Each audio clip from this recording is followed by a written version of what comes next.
خدا ایک ہے، پنجتن 5 ہے، امام 12 ہے، معصوم 14 ہے۔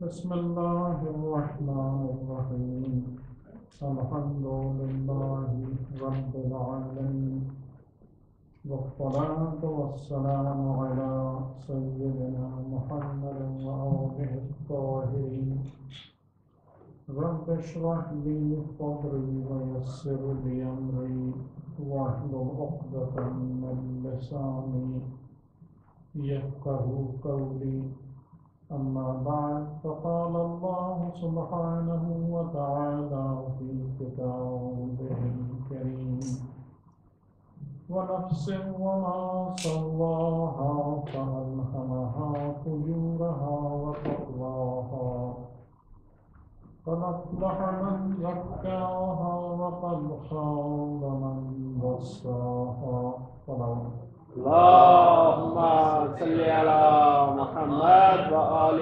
محمد۔ تزکیہ نفس کے حوالے سے ہماری گفتگو جو جاری ہے، اور آج الحمدللہ ہم 5ویں منزل پر ہیں، اور میں آپ کی خدمت میں تزکیہ نفس کے معنی کو بیان کرنے کے بعد ہم جس منزل سے مرحلہ وار آگے بڑھ رہے ہیں وہ یہ کہ در حقیقت ہم شجرہ خبیثہ کو پہچان لیں۔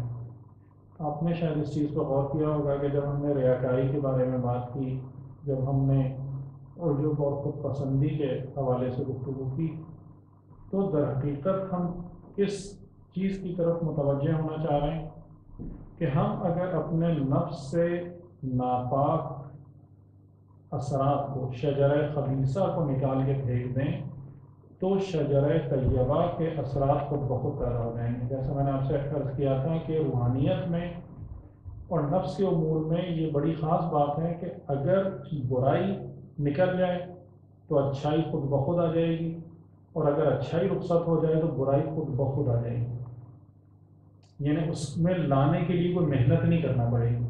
اور اسی لیے اس کی مثال دی جاتی ہے جیسے ظلمت اور نور کی مثال، کہ نور کا، روشنی کا نہ ہونا تاریکی ہے، اور تاریکی کا نہ ہونا روشنی ہے۔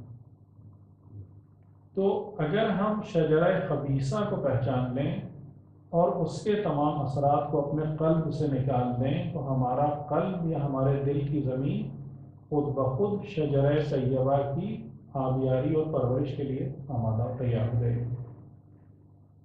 تو اس میں جو میں نے آپ کی خدمت میں عرض کیا تھا، ریاکاری اور پھر خود پسندی، اور جس حوالے سے ہم نے گفتگو کی وہ یوں تھی کہ یہ تمام بیماریاں ایک دوسرے سے کنیکٹڈ ہیں، اور اسی وجہ سے اس کو شجرہ کہا گیا ہے۔ جس طریقے سے کہ ایک درخت ہے کہ جڑ سے لے کے اور اوپر کی چوٹی تک ساری کی ساری چیزیں آپس میں انٹر کنیکٹڈ ہوتی ہیں اور ایک دوسرے کو سہارا دے رہی ہوتی ہیں، اسی طریقے سے برائی کا بھی پورا ایک درخت بنتا ہے انسان کے وجود کے اندر، اور اچھائی کا بھی پورا ایک درخت بنتا ہے۔ تو اس میں یعنی کہ تمام چیزیں آپس سے ملی ہوئی ہوتی ہیں۔ میں پھر آپ کی یادداشت کے لیے پہلی حدیث کیا تھی؟ کل ریاء شرک، ہر قسم کی ریاکاری شرک ہے۔ ریاکاری کا مطلب کیا کہ انسان کوئی عمل یا کوئی کوالٹی یا اپنا عقیدہ اسے لوگوں کے سامنے اس نیت سے ظاہر کرے کہ یا تو لوگ اس کی تعریف کریں یا لوگوں کی نگاہ میں صاحب قدر و منزلت ہو جائے، یہ ریاکاری۔ لیکن اگر انسانوں کی ہدایت کے لیے اقدام کیا جائے، لوگوں کو سکھانے کے لیے بات کی جائے، تو ظاہر ہے کہ یہ یعنی فریضہ ہے اور امر بالمعروف و نہی عن المنکر ہے۔ جب انسان لوگوں کی توجہ کو اپنی طرف مبذول کرنے کے لیے، ڈائیورٹ کرنے کے لیے کوئی کام کرتا ہے، تو رفتہ رفتہ اس میں یہ خرابی بھی پیدا ہو جائے گی کہ ہاں میں واقعاً اچھا انسان ہوں، میرے اندر واقعی کوئی اچھائی ہے، اور اسی وجہ سے لوگ میری طرف متوجہ ہوتے ہیں، اسی وجہ سے لوگ میری تعریف کرتے ہیں۔ تو ریاکاری کس چیز کا سبب بن جائے گی؟ خود پسندی یا عجب کے پیدا ہونے کا سبب بن جائے گی۔ عجب یعنی کہ انسان اپنے آپ کو اچھا سمجھنے لگے دوسرے انسانوں کے مقابلے میں، اپنے لیے فضیلت کا قائل ہو جائے. اور اس کی کل جیسے میں نے کافی ساری ایگزامپلس آپ کے سامنے دی کہ فضیلت کے کیا عنوان ہیں، کہ جیسے اپنی نماز کو دوسروں کی نماز سے بہتر سمجھے، اپنے علم کو دوسروں کے علم سے افضل جانے، اپنے تمام کاموں کو دوسرے کے کاموں سے بہتر سمجھے. ٹھیک ہے. اور اس میں جو جیسا میں نے اس حدیث کے حوالے سے بھی آپ کی خدمت میں عرض کیا تھا کہ سب سے بڑی بدبختی یہ ہے کہ انسان برا کرے اور اس کی بنیاد پر اپنے کو اچھا سمجھے. یعنی خود پسندی کی حقیقی تعریف یہ ہے کہ بھی میرے اندر اچھائی ہے، میں اپنے اندر کوئی اچھائی دیکھ رہا ہوں اور اس بنیاد پر اپنے کو اچھا سمجھ رہا ہوں. اصل میں عجب کی تعریف یہ ہے، یعنی جو قابل مذمت صفت ہے وہ یہ ہے کہ میں اپنے اندر کسی اچھائی یا فضیلت کو دیکھوں اور شکر خدا ادا کرنے کے بجائے اس اچھی صفت کو لوگوں کی خدمت میں استعمال کرنے کے بجائے اس کی بنیاد پر لوگوں سے اپنے کو برتر سمجھنا شروع کر دوں. اصل عجب کی تعریف یہ ہے، یہ خرابی ہے، یہ نہیں ہونا چاہیے. لیکن اس کا پسترین پہلو اور شکل یہ ہے کہ ایک انسان برا عمل کرے اور کہے کہ میں اچھا ہوں. جس کی مثالیں میں نے کافی دی تھی کہ آج کی دنیا میں چاہے بین الاقوامی سطح پر ہو یا انفرادی سطح پر ہو، یہ سب چیزیں ہم کو نظر آ رہی ہیں کہ سب سے بڑے فساد گر ہیں اور کہتے ہیں کہ ہم دنیا میں سب سے بڑے اصلاح کرنے والے ہیں. یہ اس کی بدترین شکل ہے. جو حدیث کل ہم نے آپ کے سامنے بیان کی تھی، جس حدیث کی عوام نے تشریح کی ہے، یہاں پہ تیسری حدیث ہے. حدیث کا متن یہ ہے کہ امام کاظم علیہ السلام سے اللہم صلی علی محمد کہ وہ کون سا عجب ہے، وہ کون سی خود پسندی ہے جو عمل کو فاسد کر دیتی ہے. فاسد کی تعریف آپ کے ذہن میں ہے؟